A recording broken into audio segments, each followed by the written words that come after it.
Достар, қыздар, барлықтарыңызға сәлем. Жалпы вообще неден бастарымды, не дейтінімді білмеймін. Көп нәрсе айтқым келеді, сондай-ақ айтқым да келмейді. Көп басымда ойлардың бәрі шатасуда. Барынша жинақтап айтуға тырысамын. Негізі бұл видеоны жалпы вообще жазда түсіруге пландаған едім. Бірақ жазда әлі де дайын емес сияқты, әлі де эмоцияларым басылмағандай, жараның беті әлі тым ашық сияқты көрінді. Сол үшін өзіме уақыт бердім. Қазір уже кішкене бірнеше ай өткеннен кейін бәрі суыған кез келді деп камераның алдында отырып сіздермен ашық түрде сөйлесейін деп шештім. Осы бірнеше ай бойы қалай дым болмағандай жүрдім, дальше солай дым болмағандай жүре беруіме де болар еді. Бірақ та YouTube блог менің просто так блог емес, сіздер мен үшін жақындарым, мен үшін отбасым сияқты болған үшін сіздермен де ашық түрде барлығын айтып түсіндіруім керек деген ой келді. Сонымен бүгін барлық сұрақтардың жауабы берілетін күн келген сияқты. Мен ажырастым. Өкінішке орай менің каналымда да осындай видео болатын болды. Өкінішті әрине. Мен бірақ бүгін жыламаймын деп өзіме уәде бергенмін. Өйткені бұл видеоны түсіруге мен 3-4 рет ұмтылғанмын осы бірнеше айдың ішінде.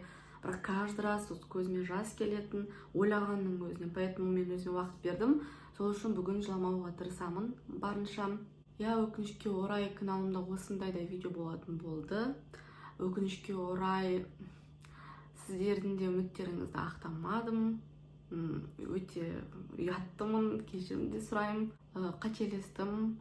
Сіздер білсеңіздер ғой, қалай маған қазір вообще осы жалпы бірнеше ай бойы да қазір де қалай стыдно, қалай прям неприятно осы нәрсенің бәрін айту. Барлығының сұрағы не үшін, не себеп, неден деген болуы мүмкін. Бірақ та мен бұл видеоны түсірудегі мақсатым біреуді жаман қылдырып, жамандап, драма жасап, өзімді жертва қылдырып, екі арада болған нәрселерді айтып салу емес. Тек қана сұрақтардың барлығы осы бір видеомен тоқтаса екен деген мақсат, сондай үміт, сондай сенім. Сол үшін өтінем осы видеоны көріп, одан кейін ешқандай сұрақтар болмаса екен.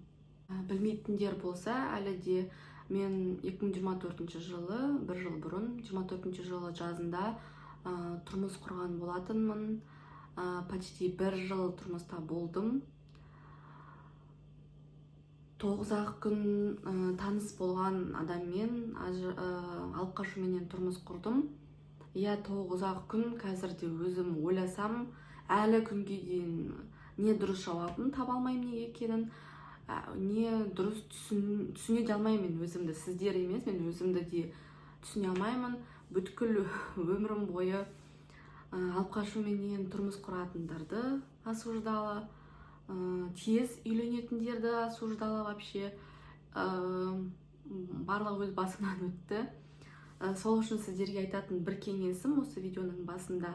Вообще мені вообще не осуждайте қазір. Өздеріңізді қорғаңыздар. Вообще жалпы ешкімді не осуждайте. Сол үшін өздеріңіз үшін, мен үшін емес, өздеріңіз үшін, өздеріңіздің өмірлеріңіз үшін. Почти бір жыл тұрдық, бір жыл бойы тек қиналдым, жамандық көрдім. Жаман адамдар деп айтпаймын, ондай айтма, жертва болғым келмейді. Бақытты күндер де болды, жақсы адамдар да, жақсы естеліктер де бар, оның барлығын мен бағалаймын, ценю.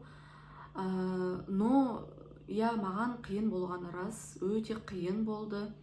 Өйткені білмейтіндер болса, мен ауылға тұрмысқа шығып, ауылдық жерде тұрдым.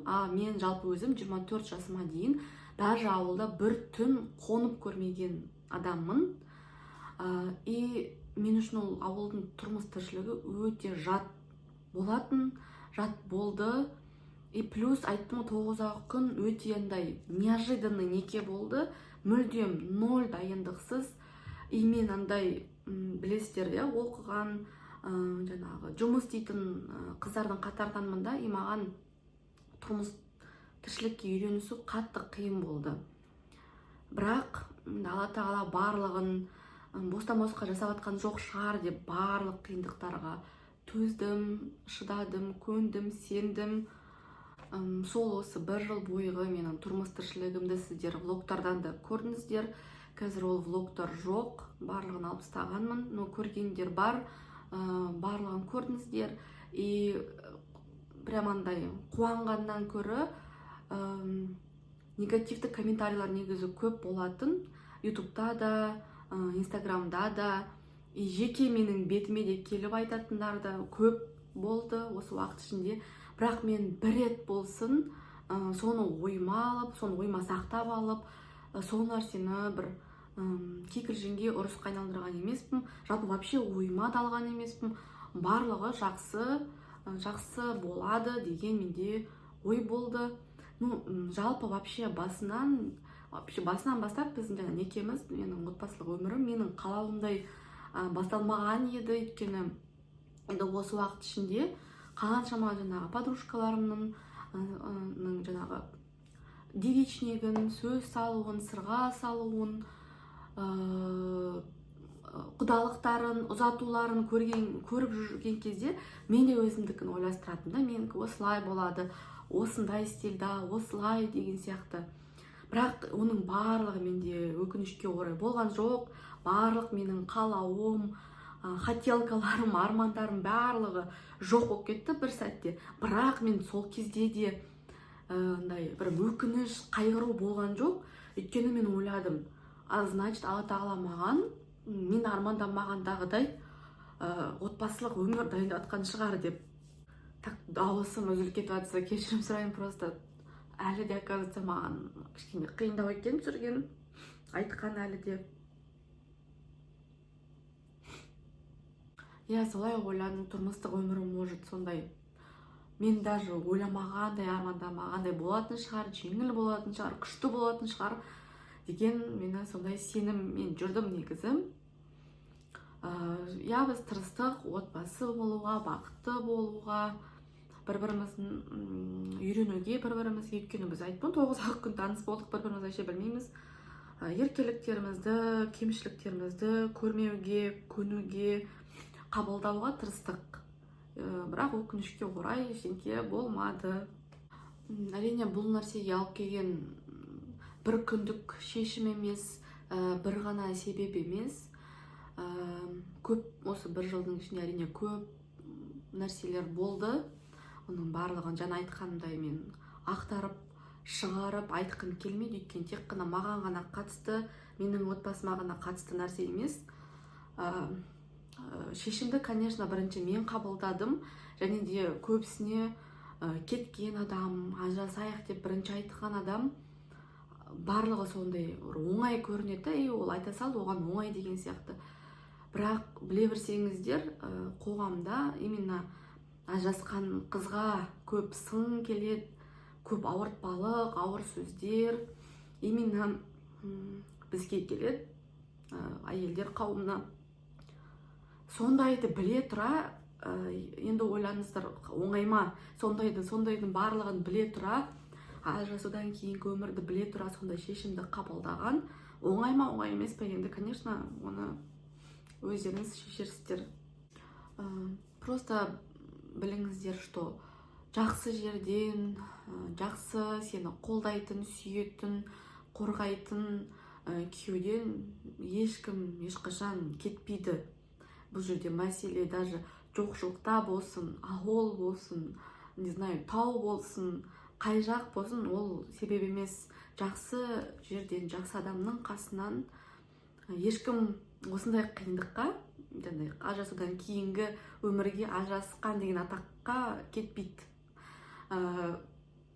Және де көбісі ойлауы мүмкін, араларыңа біреу кірген шығар, типичный ене туралы, ене кірді, көрші, туыстарың ба, достарың ба біреу кірді ма араларыңа, үшінші біреу деп. Бірақ менің ойым бұндай ситуацияларға, мен өзім ойлаймын, что екі адам, екі жас әйелі мен күйеуі бір-бірін араларында бәрі дұрыс болып, бір-бірін жақсы көріп, бір-бірі деп тұрса, әйелі күйеуім деп, күйеуі әйелім деп, онда ондай отношенияға ешкім кіре алмайды. Хоть енесі болсын, хоть бауыры, хоть туысы, хоть кто, ешкім кіре алмайды ондай мықты араға. Сол үшін мен бұл жерде үшінші біреуді кінәлағым келмейді. Кінәлі тек қана екеуміз, и все. Просто екеуміз не смогли. Басқа ешкімге, конечно, басында болды кінә арту, но аяғында түсіндім, что барлығына кінәлі тек қана екеуміз. И все. Жаңа айтқандай, сіздер білетіндей уже бұл нәрсе, конечно, болғанына біршама уақыт өтті. Жазда болған нәрсе болатын. Сол жазда менің салған видеомнан, блогымнан ақ көбісі менің жағдайымды, ішкі жан дүниемді түсінген болатын. Көбісі маған жазып, біліп жатырық, сезіп жатырық, что-то не то екенін, но держись деп маған қолдау көрсетіп. И мен сол кезде прям риза болдым, что сондай стресс, депрессияда мен жоқ болып кетіп, блогымнан қашып кетпей, блогымда қалғаныма, жүргізіп жүргеніме мен қатты қуандым. Өйткені прям блогымның маған тиген көмегі көп болды. Мен депрессияда, стрессте болдым, қатты стресс, депрессияда болдым. Сол депрессия, стресске қатты түсіп кетпеуіме осы блогым көмектесті. Танымайтын адамдарым, сіздер маған көмектестіңіздер, біліп жүріңіздер соны. Достар, мен шынымен де стараюсь вообще дауысымды ретке келтіріп, өз-өзімді қолға алып отыруға. Қалай, прям, не знаю, трудно болып жатқанын білсеңіздер, мен барымша стараюсь, потому что вообще жылағым келіп тұрған жоқ, көз жасым мүлдем көрсеткім келіп тұрған жоқ, но не получается. Мен сол кезде жаңағы депрессияда, стрессте болған кезімде, мен өйткені шынымен де қатты стресс, депрессияда болдым. Мен сол кезде как раз отпуск кезіне түсіп қалдым. Яғни мен көшеге бір жаққа емес, мен бөлмемнен, өзімнің комнатымнан ешқайқа шықпайтын, тамақ емес, суды да даже ішпейтінмін, не хотела. Телефонда қарамайтын, просто аспанға қарап жататын, и все. И сондай қиын болған кезде мен ойладым, біз, например, бір жыл тұрмыста тұрдық. Оға дейін біз таныс емес болатынбыз, ондай үлкен бізде көп естеліктер жоқ арамызда, үлкен махаббат жоқ, бірақ так сложно, маған так больно болды. И ойладым, үлкен махаббатпен бірнеше жыл жүріп, бір-бірін қатты жақсы көріп, үйленіп, ажырасатын адамдар бар ғой, оларға қалай екен сонда деймін да. Олар қалай, как им больно, да, если маған осылай больно болса деп, маған сол кезде сондай ойлар келді. Менде жалпы өмірімде прям бір ғашықтық, үлкен махаббат болған емес. Сіздер байқадыңыздар ма, білесіздер ма, білмейсіздер ма оны. Прям үлкен, серьезный отношениялар, күшті, необычный свиданиялар деген сияқты. Өйткені мен всегда өзім ойлайтын да, барлық нәрсе менің болашақ күйеуімен некеден кейін болса екен, күшті свиданиялар, путешествиялар, қыдыру, күшті бір воспоминаниялар, мақсаттар, барлығы, армандар, барлығы сол менің күйеуіммен болса екен, күйеуіме ғана мен ғашық болсам екен, күйеуімді ғана мен жақсы көрсем екен деген менде мақсат болатын өмірімде. Өйткені мен ойлайтын да, біреу жақсы көріп қалсаң, ертең расставаться етсең, үйленбей, жігіт сені может обидеть да, после расставания осылай қиын болады, депрессия, стресс болады, мен қорқаттым да, ойлайтын, лучше барлығы мен күйеуіммен болсын.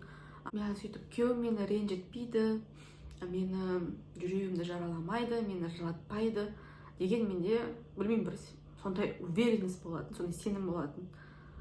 Бірақ өкінішке орай ең қатты больно істеген сол күйеуім болды. Енді осындай опыттан тәжірибеден кейін көбісіне сұрақтар да келуі мүмкін. Енді жаңағы жігіттерден көңілің қалды ма, енді екінші рет решишься на это или нет деген сияқты. Негізінде жауабым 50-50. Өйткені мен бір адам үшін, бір адам осындай болып шықты, яғни барлығы сондай дегеннен ондайды қолдамаймын. Негізі ондайдан аулақпын. Жақсы, жауапкершілікті білетін нормальный адамдардың бар екеніне мен сенімдімін, қысқаша айтқанда.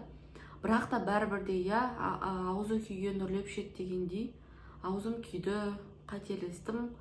Конечно, енді прям ойланасың, әрбір шагыңды ойланып басасың. Және де енді келесі рет мен біреуге сенуім үшін ол адам енді, конечно же, должен постараться. Сенуден, конечно, қашпаймын. Бірақ та андай мен қасыма тағы біреу келгенде ғана бақытты боламын. Менің бақытым сол қасымда адам, жаңағы ер адам менің қасында пайда бола ма жоқ па дегенге мен байлап қоймаймын менің бақытымды бір адамға. Яғни мені біреу келіп бақыт ету керек деген менде ой жоқ. Конечно, қайтадан уже мен өмірімді қайта қолға алып ретке келтіру үстіндемін. Блогтарымнан да бәрін көріп жүрсіздер. Осы пуйттың бәрін сіздермен бірге өтіп жатырмын. Және де мен шүкір бақыттымын. Және де мен сол бақытымды көбейтетін, ұлғайтатын адам келсе, пайда болса, жолықса, конечно, мен қуанышты боламын. Бірақ бүткіл менің енді өмірім, менің мақсатым сондай адам табу емес. Жауабым осылай. Және достар, мен осындай өзімнің видеомен, влогтарымен, инстаграмда стористармен, посттарыменен ажырасуға үгіттемеймін. Ондайға мен қарсымын. Өйткені қазір инстаграмда байқағаным сондай контент көп екен. Яғни ажырасқан соң құлпырып, әдемі болып, күшті болып, успешный болып кеткен қыздардан контент көп екен. Мен кішкене қарсылаумын, бұндайға қолдамаймын. Өйткені ондай нәрселердің барлығына ажыраспай-ақ тұрмыста да қол жеткізуге болады. Оның барлығы біздің өзіміздің қолымызда. Тұрмыста да құлпырып, әдемі болып, ухоженный болып жүруге болады. Оның барлығы өзіміздің қолымызда. Мен, например, өзім ауылда тұрсам да, өзіме күнделікті жарты сағат болсын хотя бы уақыт табатынмын. Ухаживать еткенімді, салондарымды мен тастамадым. Сол үшін сіздерге де айтатыным, тұрмыстағы құрметті қыздар, если сіздерде прям сондай видеоларға қарап ойларыңыз өзгеріп жүрсе, өзгертпеңіздер. Барлық нәрсені тұрмыста да істеуге болады. Барлық нәрсеге қол жеткізуге болады, құлпырып жүруге болады. Ондайды да дәлелдеп көрсетіп жүргенде қаншама қыздар бар. Ажырасу бұл шешім емес, бұл дұрыс шешім емес. Бұл прямо ең соңғы, прям уже ештеңе қалмаған кезде ғана қабылданатын шешім. Асықпаңыздар ол шешімді жасауға. Естеріңізге саламын, менде бұл бір сәтте, бір мезетте шешілген шешім емес бұл мен үшін. Сол үшін сіздерге де айтарым, ойланыңыздар. Бұл айтқандай, бұл единственный шешім, дұрыс шешім емес. Сол үшін сондай нәрселерге қарап, өздеріңіздің ойларыңызды бұзбаңыздар. Өйткені естеріңізде болсын, инстаграмға барлығымыз тек қана жақсы сәттеріміз саламыз. Мен де бір жыл бойы тек қана жақсы, әдемі болып, күшті болып жүргендерімізді ғана салатынмын. И даже менің достарым, подружкаларым, сендер де барлығы жақсы еді, әдемі болып жүруші едіңдер ғой стористарында деп айтады да. Сол үшін айтарым, естеріңізде болсын, адамдар сторисқа тек қана жақсы моменттерін салады. Қиындықтар барлығында бар. Және ол, конечно, өтпелі нәрсе. Барлығына төзімді, шыдамды болыңыздар демеймін. Просто айтатыным, бұл шешім емес. Поэтому менің нелеріме қарап, влогтарыма қарап, күшті болып жүргенмен қарап нетпеңіздер, ойларыңызды бұзбаңыздар. Мен ешкімнің ажырасуына, бір отбасының бұзуына себепкер болғым келмейді.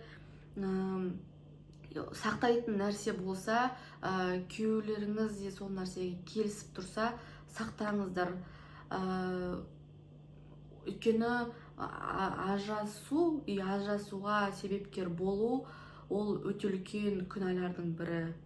Сол үшін айтарым, біреулерге қарап шешім жасамаңыздар. Егер де араларыңызда осындай жағдайда жүрген қыздар болса, сіздер жалғыз емессіздер. Өздеріңізге ұрыспаңыздар, өздеріңізді жемеңіздер. Мен ол жағынан мастермін, өзімді ұрысып, өзімді жеп, бәріне сен кінәлісің дегеннен мен мастермін. И одан маған жақсы болмайды. Сондай-ақ сіздерге де ондайдан жақсы болмайды. Олай сіздер ешкімді құтқарып жатқан жоқсыздар. Сол үшін айтарым, өздеріңізді жемеңіздер, уақыт беріңіздер. Шынымен де уақыт емші, уақыт бәрін жөндейді. Менде де, например, барлық істе өзінің бір хайыры бар. Маған, например, бұл видеоны түсірген мүлдем оңай болған жоқ. Видеоның барысында сіздер оны байқадыңыздар ма білмеймін. Бұл видеоны түсіруге маған 5 ай уақыт керек болды. Шынымен де қазір санап отырсам, уже 5 ай уақыт өтіпті. Менің осындай өмірімді сүріп жатқаныма, ажырасқан деген атақпен өмірімді сүріп жатқаныма 5 ай уже өтіп кетіпті. 5 ай өтсе де, енді, конечно, маған жаңа сіздер де көрдіңіздер, дәлел болды, что әлі де эмоциялар басылмаған, әлі де барлығы не отпустила, но я работаю над этим, мен әлі өзіммен жұмыс істеудемін. Мен өзімді асықтырмаймын, яғни 5 ай өтті ғой, неге сен әлі сондайсың деп мен өзіме айтпаймын. Уақыт беремін, уақыт емші, уақыты келе дұрысталады. Может, тоже 1 жылдан кейін ба отырып, шынымен де рахмет айтармын барлық жағдайға осы болған. Күйеуіме де айтармын, может, рахмет, что барлығын дұрыстамадың, қайта келмедің, барлығы осы қалпында қалғана, может, мен рахмет айтармын, что шынымен де рахмет деп. Оны да көре жатармыз. Сіздерге де рахмет, менімен бірге осындайда бірге көріп атқандарыңызға, достарыма, туған туыстарыма, конечно, отбасыма, мені қолдаған, көмектескен осы жағдайдан өтуге, әлі де көмектесіп келе жатқан барлығына рахмет айтамын. Менде шын керек әлі де уайым бар. Осы видеоны түсіріп жатқанда да қалай қабылдар екен адамдар, не дер екен, прям әлі де уайымдап отырмын. Дұрыс түсінесіздер, тек қана керегін аласыздар, сұрақтардың барлығы тоқтайды деген үміттемін. Барлықтарыңызға рахмет.